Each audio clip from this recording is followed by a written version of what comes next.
4, 3, 2, 1. Cue music. This is Movies First with Alex First.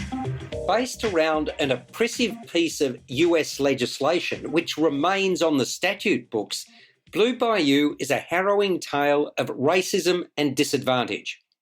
Antonio LeBlanc, played by Justin Chon, who also wrote and directed the movie, left his birth country of South Korea at the age of 3, adopted by a white couple. Now more than 30 years later, he's in a loving relationship with a woman, Vicky, played by Alicia Vikander, with whom he's expecting a baby. Antonio is kind and caring, but there are complications aplenty. He's regarded as dad by his stepdaughter Jessie, Sydney Kowalski, after she was abandoned by her birth father, policeman Ace, Mark O'Brien. Ace hasn't seen his daughter for months and is now desperate to reconnect, but she doesn't want to see him. Finding it hard to make ends meet, Antonio, who works as a tattoo artist, tries to find a higher-paying job working on motorcycles, a real passion.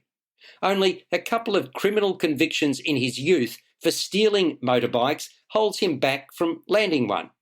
An argument in a supermarket between Antonio and Kathy is overheard by Ace and his redneck partner Denny, Emery Cohen, who intervene.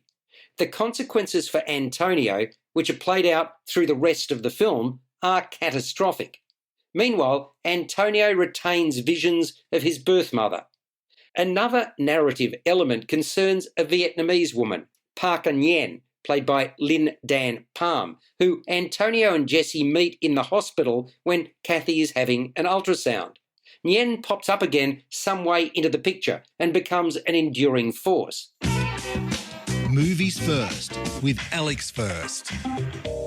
There's power and conviction in the script and its treatment, even if it's laid on a little thick as it reaches its climax. Heartache is its stock in trade. Antonio's treatment throughout is appalling, and Chon does a fine job inhabiting the persona of a man who's constantly tested. He channels a mix of strength, vulnerability, and acceptance of the put-downs and beatings his character receives. Vikander is his perfect foil as the wife and mother juggling the hotbed of discontent that flails around her. Kowalski is confident as Kathy's daughter, bringing expression and gravitas to her role. The framing of a number of scenes by cinematographers Ante Cheng and Matthew Trung are particularly potent. Blue Bayou is visually arresting. In the end, the film makes quite the statement for the merits of changing the law to provide a sense of justice. Whether or not that comes to pass is another matter. One thing is certain, Blue Bayou brings the issue to the fore for a global audience. It scores a 7 out of 10. You've been listening to Movies First with Alex First. Available at Apple Podcasts, Google Podcasts, Spotify, iHeartRadio, or your favourite podcast player. You can also stream on demand at Bytes.com. This has been another quality podcast production from Bytes.com.